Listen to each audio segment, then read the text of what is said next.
Assalamualaikum warahmatullahi wabarakatuh. Bapak Ibu yang dicintai dan dirahmati Allah, di Padepokan Patrap, Surakarta mengajarkan 3 materi dasar atau 3 materi pokok. Materi pertama adalah tentang sadar Allah, yaitu zikir nafas sadar Allah. Itu metode pencapaiannya dengan zikir nafas. Kemudian materi kedua sebagai kelanjutan dari sadar Allah adalah 3T.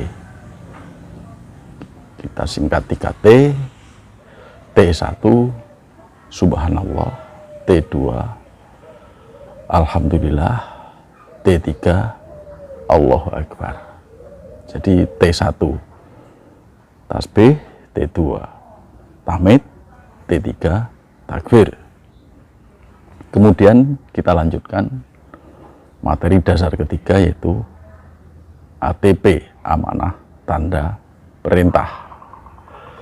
3 materi dasar ini sebenarnya merupakan satu kesatuan yang utuh, satu kesatuan yang solid, yang tidak bisa dipisahkan satu dengan yang lain. Ini adalah satu spiritual dasar yang harus kita kuasai, baik dalam pemahaman maupun dalam aplikasi kehidupan sehari-hari. Ya, karena spiritual itu puncaknya pada aktivitas kehidupan sehari-hari untuk mencapai kebahagiaan dunia dan akhirat. Ya. Kali ini kita akan ngobrol tentang T1 Subhanallah. Ya, santai aja ya. Subhanallah itu maknanya Allah Maha Suci.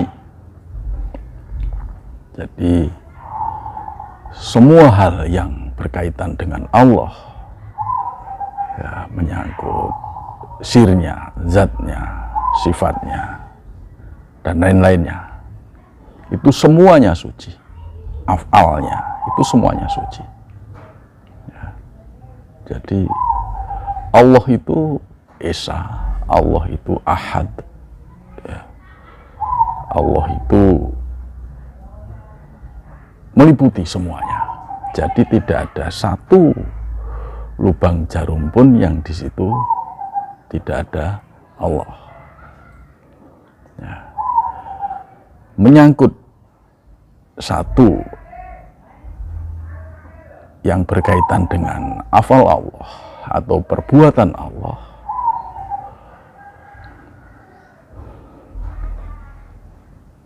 sikap kita harus bisa menerima. Jadi perbuatan Allah yang meliputi semesta ini, planet-planet, bumi termasuk, tumbuh-tumbuhan, hewan,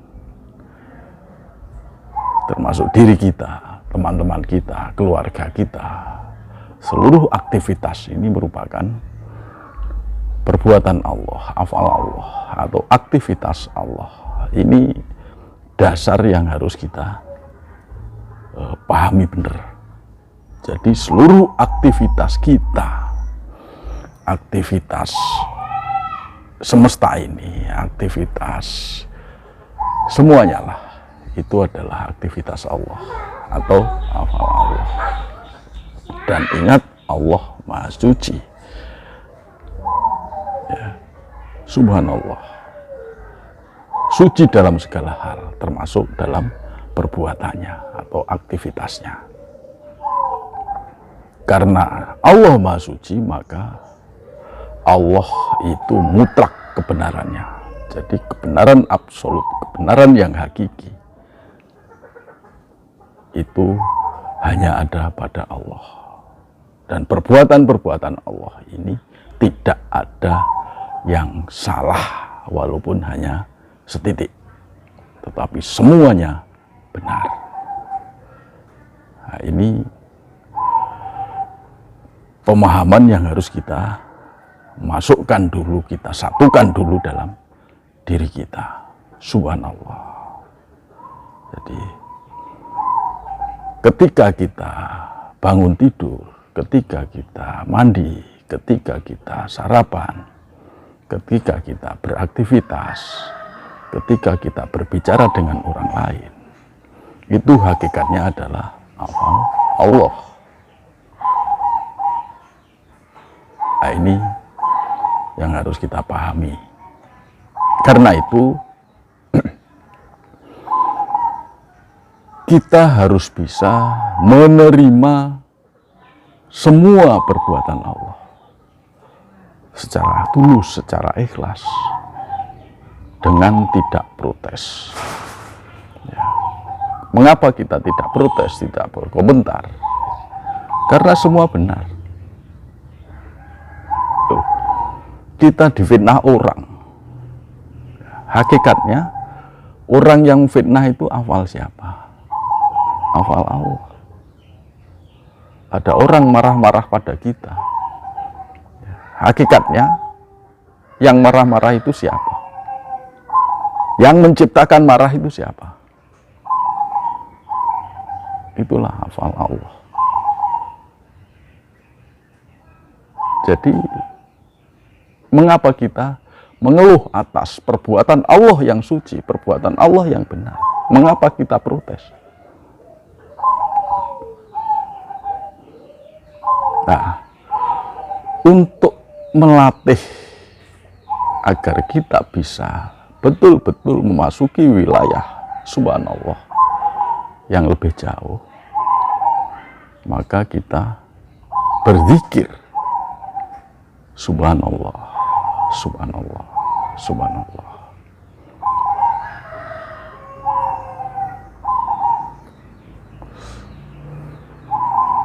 Itu agar kita apa?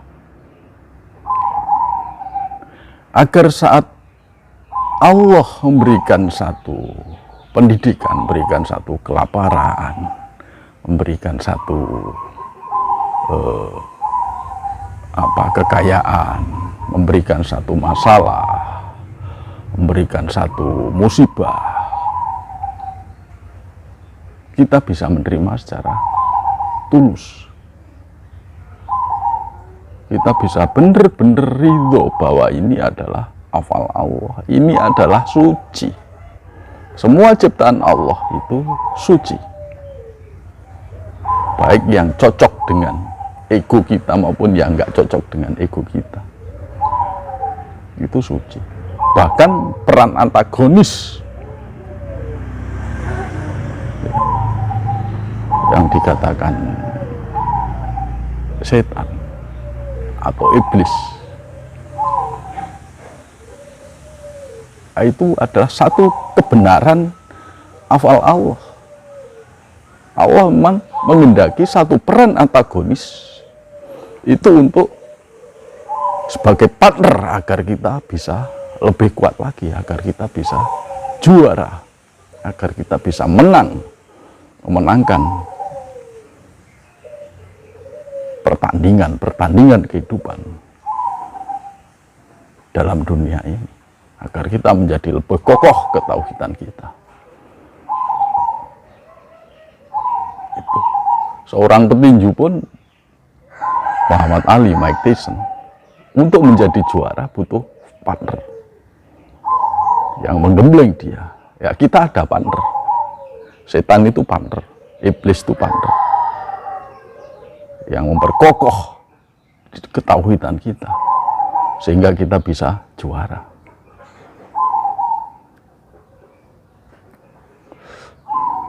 Jadi memasuki wilayah subhanallah itu butuh latihan. Kita butuh menggembleng diri kita secara intern, menggembleng diri kita secara mental, secara emosional, menggembleng jati diri kita.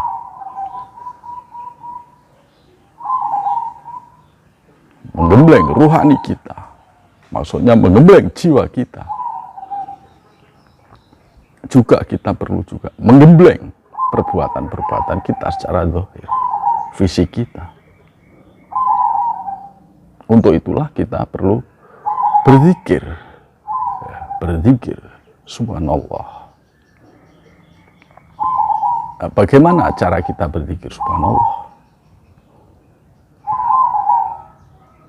Dengan asumsi bahwa kita semua telah mencapai simgoh dalam berlatih zikir nafas, maka zikir subhanallah ini tidak lagi tergantung pada nafas.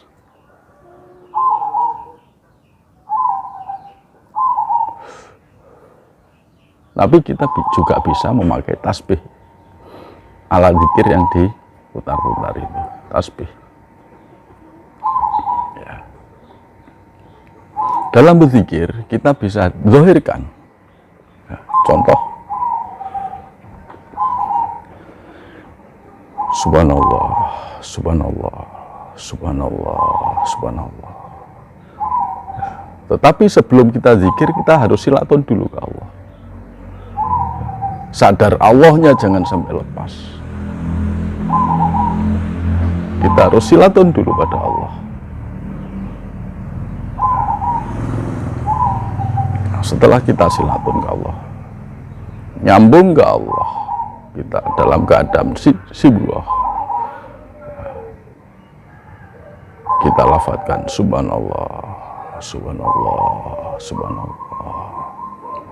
Boleh didohirkan, boleh cukup dalam batin. Nah ini, pada saat kita zikir subhanallah, maka kita afirmasikan dalam hati kita, ya Allah, aku menerima semua af'al-Mu. Ya Allah, hamba menerima semua perbuatan-Mu. Ya Allah, hamba ikhlas menerima. Nah ini kalau kita sedang menghadapi masalah, ya sebutkan masalah itu, menerima masalah.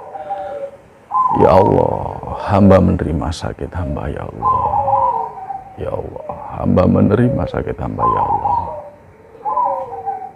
Ya.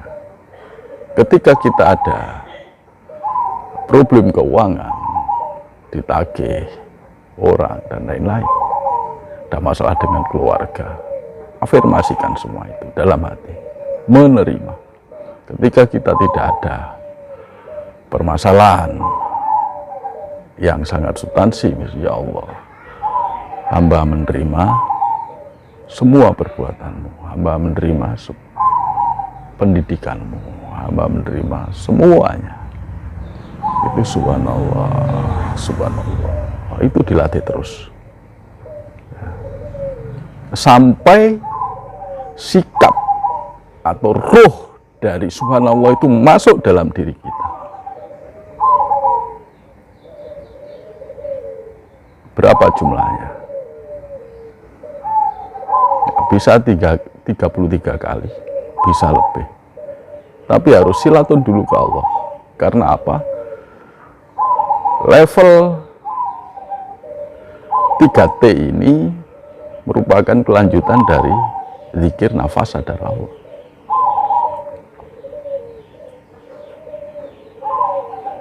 Ini sama ketika kita berzikir alhamdulillah, alhamdulillah, Allahu Akbar, Allahu Akbar. Tapi di sini kita bahas khusus zikir T1, subhanallah, subhanallah. Itu kita lakukan. Misalnya setelah selesai sholat, subhanallah, dalam hati sikap kita adalah menerima semuanya, menerima. Kita secara tulus, secara ikhlas menerima, tanpa komplain. Apakah cukup dengan itu? Ya nggak cukup. Karena sikap menerima ini, zikir subhanallah ini, itu membentuk sikap kita.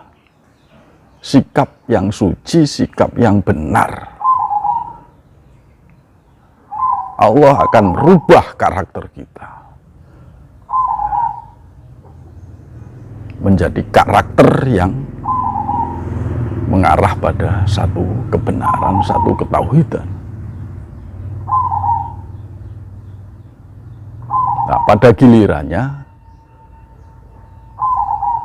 ini kita harus praktekkan. Jadi kita sudah mempunyai sikap, subhanallah, sikap yang menerima, sikap yang suci, sikap yang benar.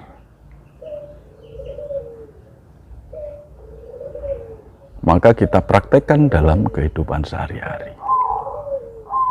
Ya, kita praktekkan dalam aktivitas sehari-hari. Ya, kita praktekkan dalam menjalankan semua amanah-amanah Allah, mulai dari bangun tidur sampai tidur lagi. Apakah mudah?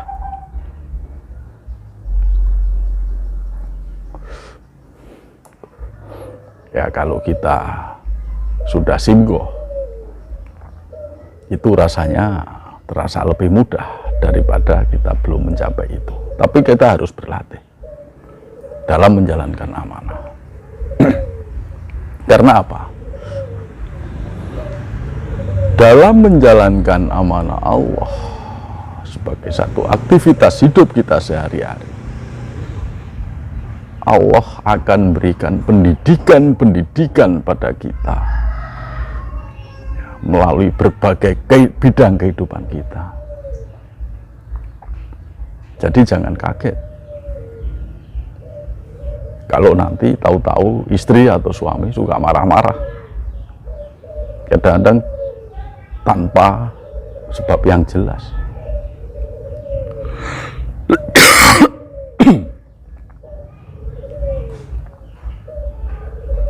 Jadi jangan kaget kalau ekonomi kita itu mengalami kemerosotan, penurunan. Jangan kaget kalau atasan kita selalu membentak-bentak kita. Jangan kaget kalau kita nanti dari kondisi sehat tahu-tahu kondisi kita lemah, kemudian kita sakit. Jangan kaget kalau kita dicaci maki orang. Itu semua adalah pendidikan-pendidikan dari Allah, agar kita punya sikap yang benar, agar kita bisa memasuki wilayah subhanallah lebih jauh lagi, agar subhanallah menyatu dalam diri kita. Jika sikap ini sudah kita aplikasikan dalam kehidupan sehari-hari sebagai satu bentuk amanah, kita menjalankan amanah Allah, ya,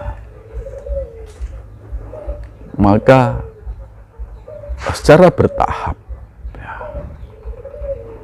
rasa kebencian, rasa iri hati, perasaan dendam terhadap orang lain, terhadap keadaan ini akan hilang, akan bersih dari kita. Ya, kebiasaan menggunjing-gunjing seseorang ini akan hilang, akan bersih dari diri kita.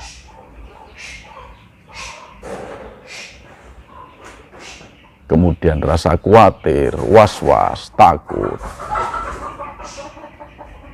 gampang emosi, ya, itu akan hilang dari diri kita. Kita akan menjadi orang yang pandai bersyukur, orang yang bijaksana.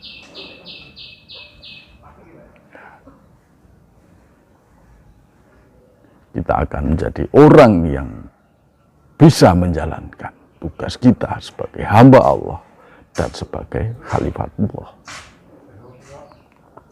Jadi nanti ketika pendidikan Allah datang pada diri kita, berupa sakit, kemerosotan ekonomi, atau sebaliknya, kita oleh Allah diberikan satu kesenangan,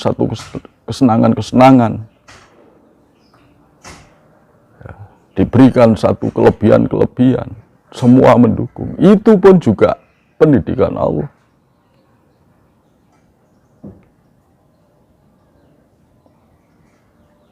Jadi keluhan-keluhan hilang, penyesalan hilang.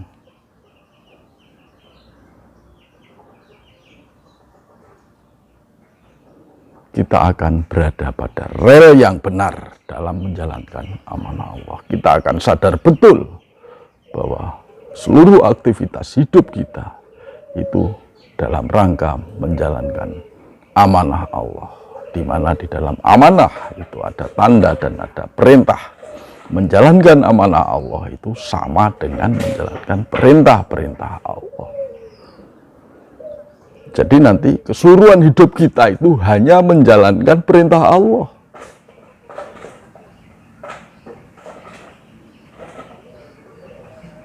Nah, ini yang harus kita latih.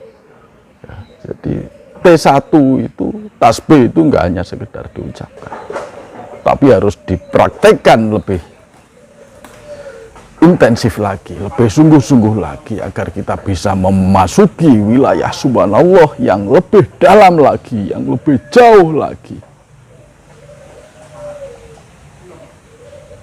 Kita akan menjadi hamba yang sejati, hamba yang bisa menjalankan tugas-tugas yang diberikan Allah Subhanahu wa Ta'ala pada diri kita. Mari kita berlatih. Saya pun juga masih berjalan, masih belajar. Ya, sampai kapan? Ya sampai mati. Sampai kita dipanggil oleh Allah.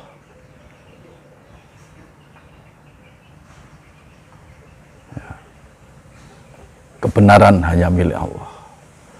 Ya, mari kita selalu berdoa pada Allah dalam setiap kesempatan agar kita bisa diberi kekuatan, diberi kemampuan, dibimbing, digerakkan oleh Allah, agar kita bisa menjalankan zikir kita, subhanallah, subhanallah, subhanallah, dalam kehidupan sehari-hari. Semoga semuanya yang mendengarkan video ini maupun yang belum mendengarkan video ini selalu diberi bimbingan Allah Subhanahu wa Ta'ala, selalu sadar Allah, dan kita diberi kebahagiaan hidup kita di dunia ini sampai di akhirat kelak. Yakinlah Allah selalu bersama kita. Jangan lupa subscribe dan share video ini untuk berpartisipasi dalam menyiarkan, dalam syiar untuk kebaikan kita semua. Mari kita jalankan perintah Allah sebagai khalifatullah. Kita dakwah bersama-sama dengan share video ini.